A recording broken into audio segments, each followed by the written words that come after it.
തരം തിരുവേദം മനസമോദ വികാസം.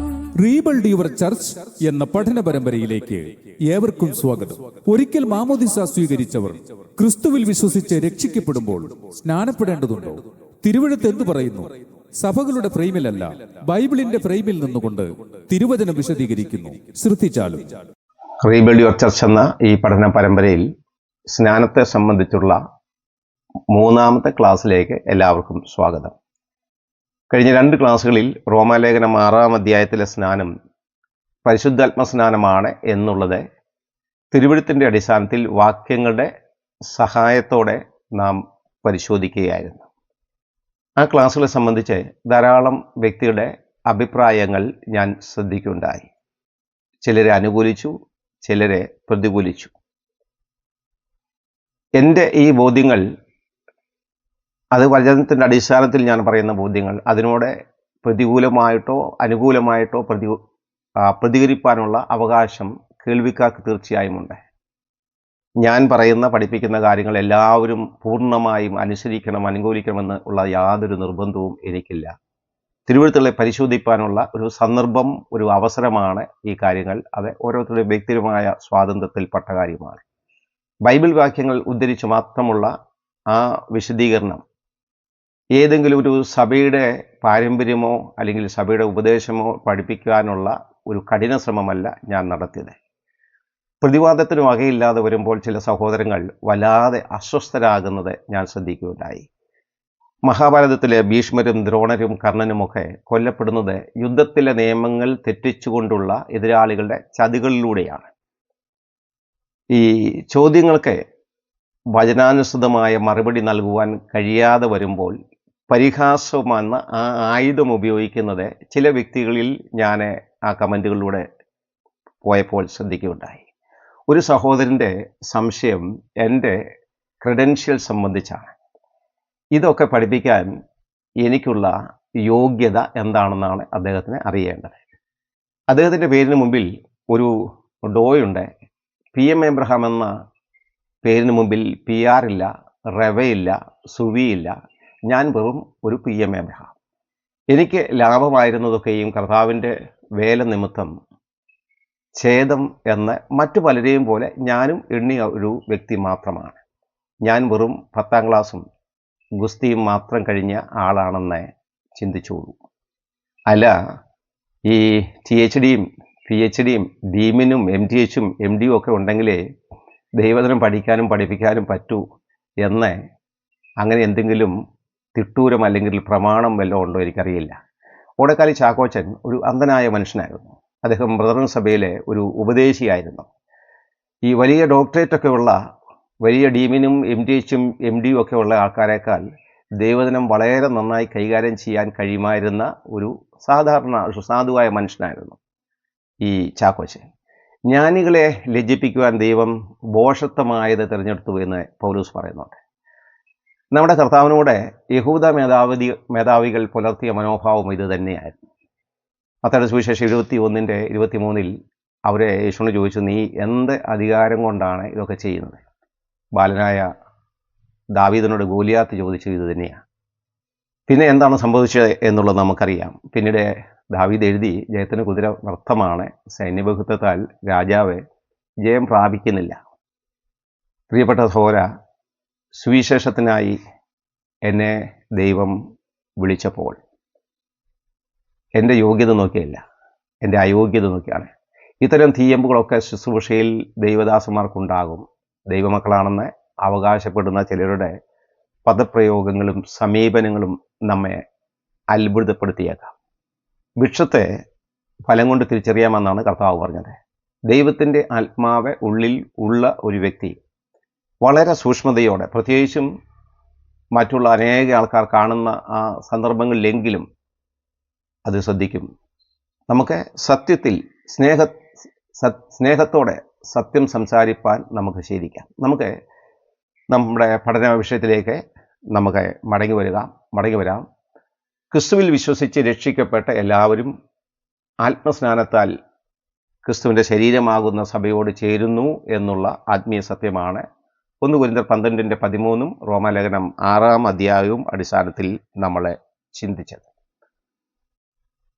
നമ്മൾ തുടർന്ന് ചിന്തിക്കുന്ന വളരെ പ്രധാനപ്പെട്ട ഒരു കാര്യം, ക്രിസ്തുവിൽ വിശ്വസിച്ച് രക്ഷിക്കപ്പെട്ട ഒരു വ്യക്തി ഇനി എന്ത് ചെയ്യണം? ആരാധിച്ചും പ്രാർത്ഥിച്ചും വചനം പഠിച്ചുമൊക്കെ ഇങ്ങനെ അങ്ങ് പോയാൽ മതിയോ? അനേകരും അങ്ങനെ ചിന്തിക്കുന്ന ആൾക്കാരാണ്. അങ്ങനെ ചെയ്താൽ പോരാ. മിസ്രൈമിൽ നിന്നും ഇസ്രായേലിനെ ദൈവം വിടുവിച്ചു. അവരുടെ യാത്ര ആ ചെങ്കടലിൽ കൊണ്ട് അവസാനിച്ചില്ല. ചെങ്കടലും കടന്ന് അവർ പിന്നെയും യാത്ര ചെയ്ത് വാഗ്ദത്ത ദേശത്ത് എത്തി എന്ന് നമ്മൾ വായിക്കുന്നുണ്ട്. യേശുക്രിസ്തുവിനെ കർത്താവും രക്ഷിതാവുമായി സ്വീകരിച്ച് രക്ഷിക്കപ്പെട്ട ഒരു ദൈവ പൈതലിൻ്റെ അടുത്ത പടി എന്ന് പറയുന്ന ആ വിഷയത്തിലേക്കാണ് നമ്മൾ ഇനി പ്രവേശിക്കുവാൻ പോകുന്നത്. അത് മറ്റൊന്നുമല്ല, ജലസ്നാനം അല്ലെങ്കിൽ വിശ്വാസ സ്നാനം എന്ന കർത്താവിൻ്റെ ഏറ്റവും വലിയ ഒരു കൽപ്പനയാണ്.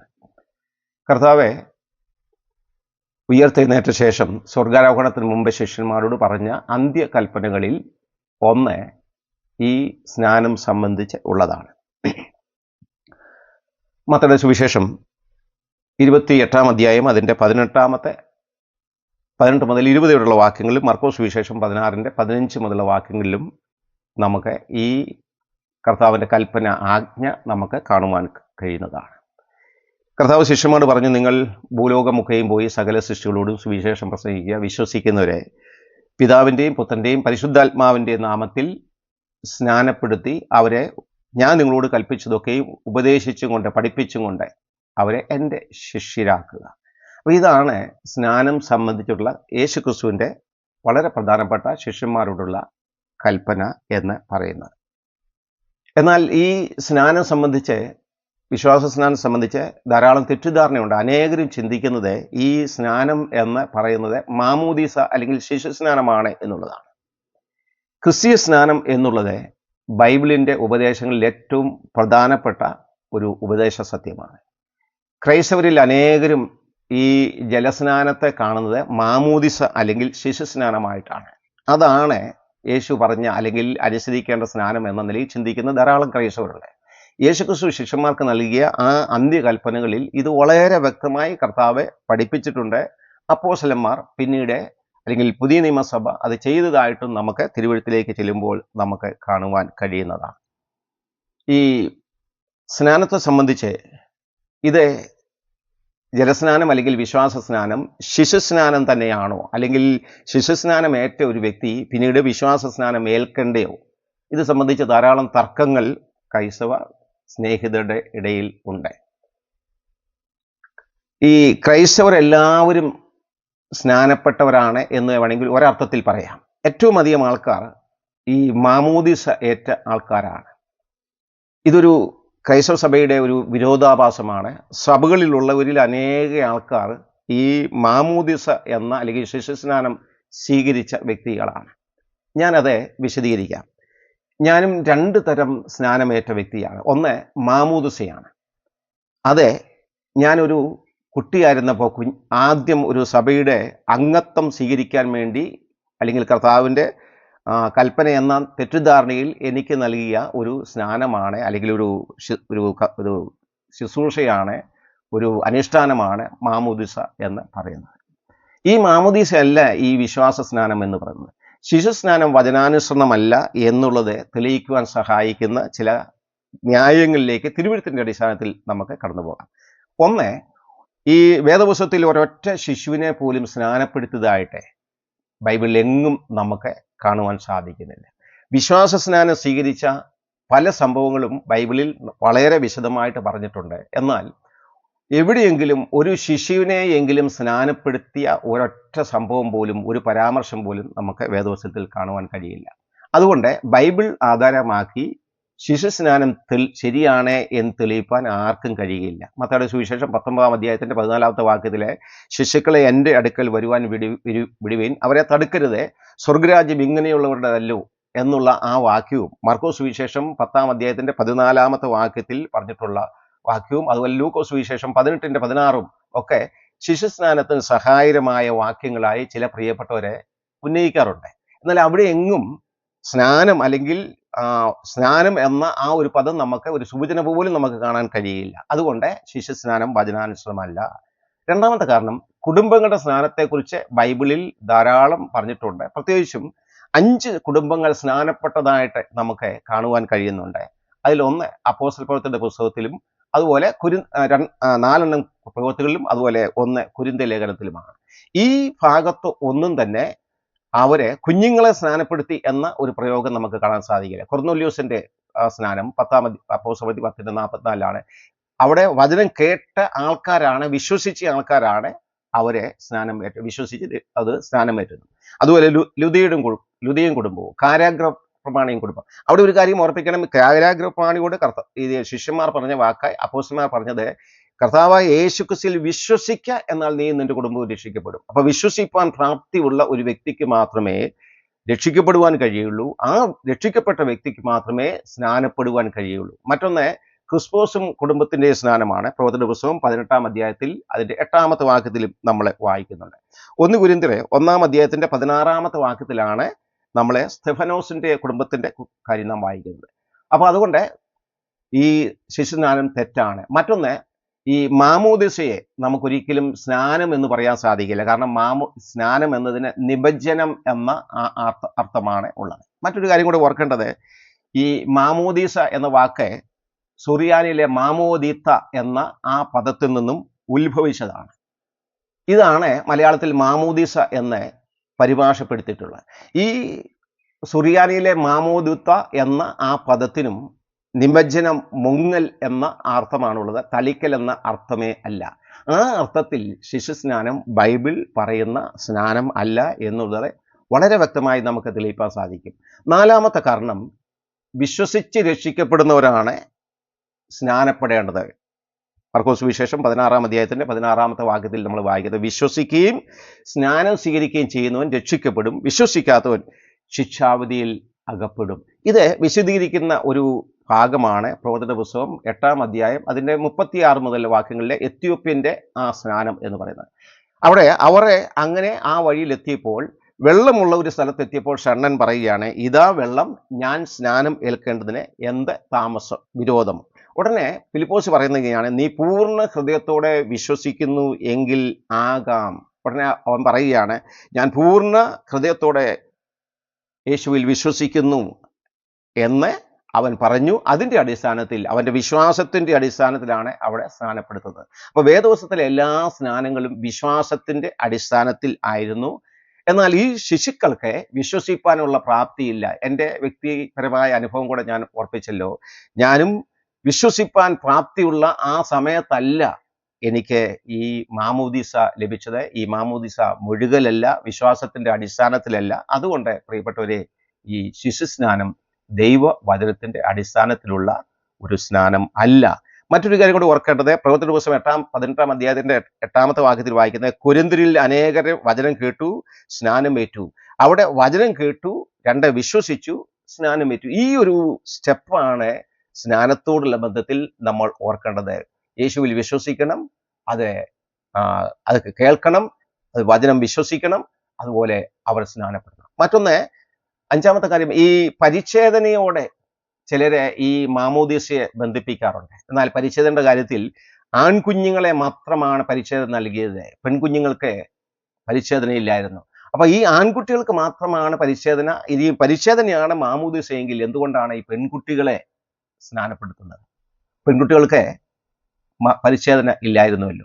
അപ്പോൾ ഈ അടിസ്ഥാനത്തിൽ ഒരിക്കലും നമുക്ക് ഈ മാമോദീസയെ നമുക്ക് സ്നാനമായിട്ട് കാണുവാൻ തിരുവെഴുത്തിൻ്റെ അടിസ്ഥാനത്തിൽ കഴിയുകയില്ല. മറ്റൊരു വിരോധാഭാസം എന്ന് പറയുന്നത്, ഈ ക്രൈസ്തവ സഭകളിൽ രക്ഷിക്കപ്പെട്ട, വീണ്ടും ജനിച്ച ആ അനുഭവമുള്ള ധാരാളം ആൾക്കാർ ഈ കാലഘട്ടത്തിൽ ഉണ്ട് എന്നുള്ളത് എനിക്ക് വ്യക്തമായിട്ട് അറിയാവുന്ന ഒരു സത്യമാണ്.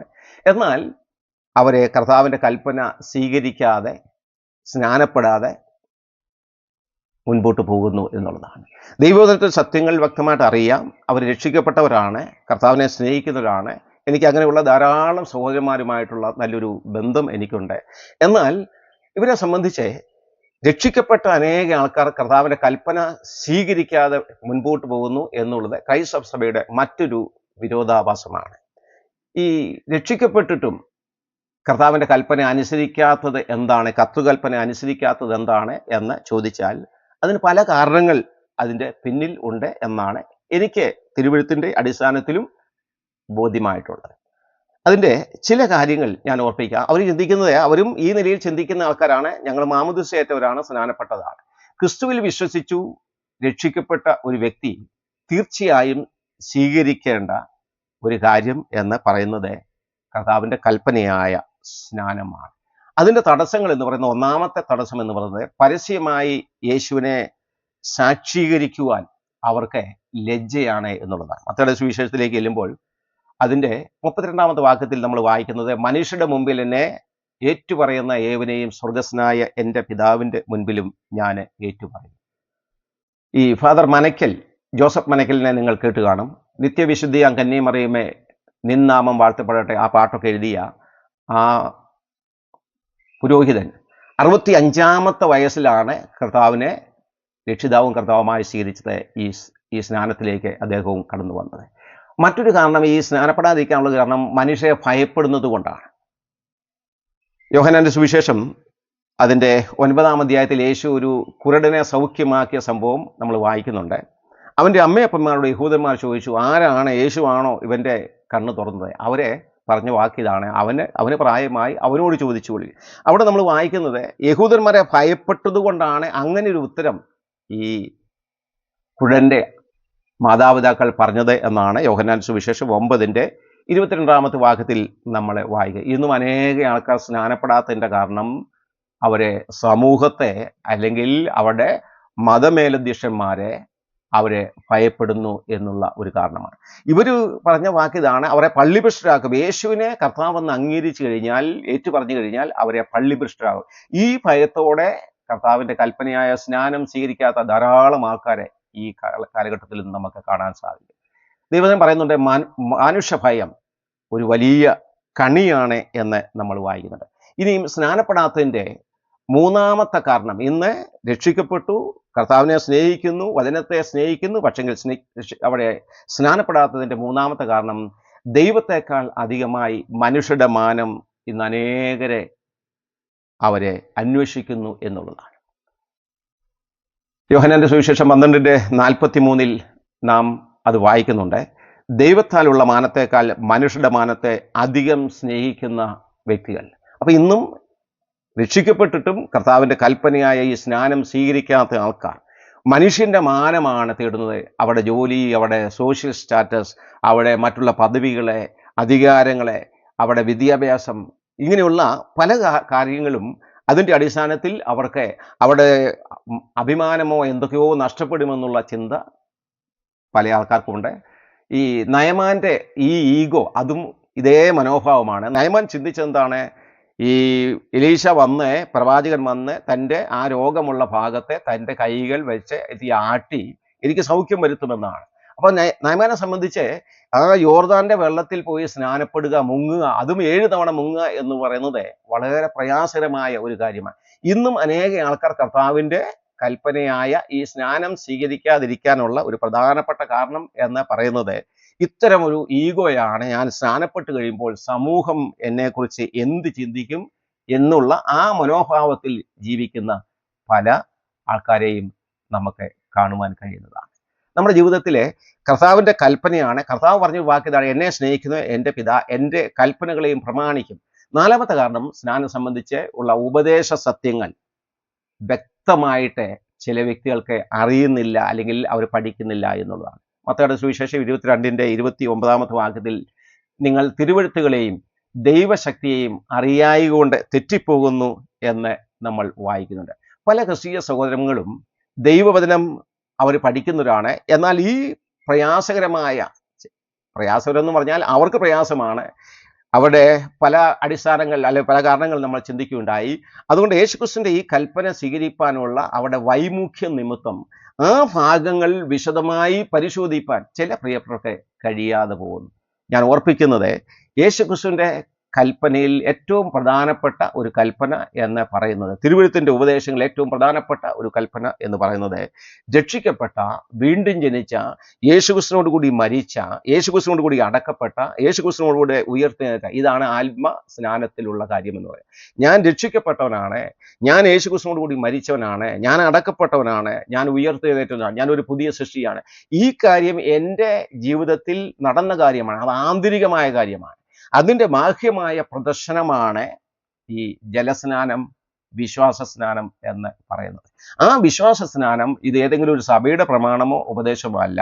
ഇതേതെങ്കിലും ഇന്ന് ലോകത്തിൽ കാണുന്ന ഏതെങ്കിലും ഒരു കൂട്ടായ്മയുടെ ഉപദേശമല്ല. ഇത് കർത്താവിൻ്റെ ഉപദേശമാണ്, തിരുവെഴുത്തിൻ്റെ ഉപദേശമാണ്. ഇത് അനേക ആൾക്കാർ അംഗീകരിച്ചു, അനുസരിച്ചു. ഈ ക്രൈസ്തവ സഭയുടെ ആരംഭം, ഈ POC ബൈബിളൊക്കെ വായിക്കുമ്പോൾ അപ്പോസ്തലപ്രവൃത്തി 2-ാം അധ്യായത്തിൽ അവിടെ നമ്മൾ വായിക്കുന്നത്, അതിൻ്റെ തലക്കെട്ട് വായിക്കുന്നത്, അതിൻ്റെ സബ്ടൈറ്റിൽ നമ്മൾ വായിക്കുന്നത് ആദിമ ക്രൈസ്തവ സഭ എന്നാണ്. ആ ആദിമ ക്രൈസ്തവ സഭയിൽ ആരംഭിച്ച അന്ന് പെന്തക്കോസ്ത് നാളിൽ 3000 പേരെ രക്ഷിക്കപ്പെട്ടു, വചനം കേട്ടു, അവർ വിശ്വസിച്ചു, രക്ഷിക്കപ്പെട്ടു. ആ വിശ്വസിച്ച വ്യക്തികൾ, ആ 3000 പേരെ അന്ന് സ്നാനപ്പെട്ട് ആരംഭിച്ചതാണ് ക്രൈസ്തവ സഭ എന്ന് പറയുന്നത്. അപ്പോൾ യേശുക്രിസ്തുവിൻ്റെ കൽപ്പനയായ അന്ത്യനിയോഗത്തിൽ ഉൾപ്പെട്ട ഈ വലിയ കൽപ്പന, അതിനെ മാമോദീസയായിട്ട് ഒരിക്കലും ലളിതവൽക്കരിക്കുവാനുള്ള അവകാശം നമുക്കില്ല. നിങ്ങൾ യേശുക്രിസ്തുവിനെ സ്നേഹിക്കുന്ന വ്യക്തിയാണെങ്കിൽ, വചനത്തെ സ്നേഹിക്കുന്ന ഒരു വ്യക്തിയാണെങ്കിൽ, ദൈവത്തെ ഭയപ്പെടുന്ന ഒരു വ്യക്തിയാണെങ്കിൽ, നിങ്ങളുടെ ജീവിതത്തിൽ ഈ ശുശ്രൂഷയിലൂടെ, ഈ എളിയ ശുശ്രൂഷയിലൂടെ കർത്താവായ യേശുക്രിസ്തുവിൻ്റെ കൽപ്പനയായ ആ സ്നാനം അംഗീകരിക്കാനുള്ള വലിയൊരു ബോധ്യം നിങ്ങൾക്കുണ്ടാകണം. അങ്ങനെ ഒരു തീരുമാനം നിങ്ങളുടെ ജീവിതത്തിൽ എടുക്കണം. ഞാൻ മരിച്ച ഒരു വ്യക്തിയാണ്, ഞാൻ ക്രിസ്തുവിനോട് കൂടി മരിച്ച വ്യക്തിയാണ്, ഞാൻ ക്രിസ്തുവിനോട് കൂടി അടക്കപ്പെട്ട വ്യക്തിയാണ്, ഞാൻ യേശുക്രിസ്തുവിനെ ഉയർത്തെഴുന്നേറ്റ ഒരു വ്യക്തിയാണ്. എന്നിൽ നടന്ന ആന്തരികമായ ആ മാറ്റങ്ങൾ ലോകത്തോട് വിളിച്ചറിയിക്കുന്ന, കർത്താവിനോട് ഞാൻ സദൃശനായി, കർത്താവിൻ്റെ മരണത്തിന് ഞാൻ അനുരൂപനായിരിക്കുന്നു, ആ സത്യം അറിയിക്കുന്ന ഒരു വലിയ ശുശ്രൂഷയാണ് ജലസ്നാനം അല്ലെങ്കിൽ വിശ്വാസ സ്നാനം. അതിൻ്റെ വിശദാംശങ്ങൾ അടുത്ത ക്ലാസ്സിൽ നമുക്ക് ശ്രദ്ധിക്കാവുന്നതാണ്. നിങ്ങളുടെ വിലയേറിയ പ്രാർത്ഥന ഈ ശുശ്രൂഷയ്ക്ക് ആവശ്യമാണ്. അനുകൂലമോ പ്രതികൂലമായിട്ടുള്ള മറുപടികൾ അല്ലെങ്കിൽ കമൻറ്റുകൾ നിങ്ങൾക്ക് ഇടാവുന്നതാണ്. പക്ഷെങ്കിൽ ദൈവാത്മാവുള്ള ഒരു വ്യക്തിയാണെങ്കിൽ, നിങ്ങൾ ദൈവത്തെ ഭയപ്പെടുന്നവരാണെങ്കിൽ, മാന്യമായ ഭാഷയിൽ പ്രതികരിപ്പാൻ കഴിയേണ്ടത് ഏറ്റവും ആവശ്യമാണ്. അതൊക്കെയാണ് നമ്മുടെ ആത്മീയതയുടെ അടിസ്ഥാനം എന്ന് പറയുന്നത്. ആത്മാവുള്ളവരാണെന്ന് നമ്മൾ പറയുകയും ആത്മാവില്ലാത്തവരെ പോലെ നാം എന്തെങ്കിലുമൊക്കെ വാരിക്കോരിയൊക്കെ ഇടുകയും ചെയ്യുന്ന ആ പ്രവണത ഒഴിവാക്കേണ്ടത് ആവശ്യമാണ്. ഒരു മാനസാന്തരം ആ നിലയിലും നമുക്ക് നിങ്ങളിലൊക്കെ നിങ്ങൾക്കുണ്ടാകുവാൻ ദൈവമായ കർത്താവ് ഈ ശുശ്രൂഷയിലൂടെ സഹായിക്കട്ടെ. കർത്താവിൻ്റെ വലിയൊരു നാമം വാഴ്ത്തപ്പെടുമാറാകട്ടെ.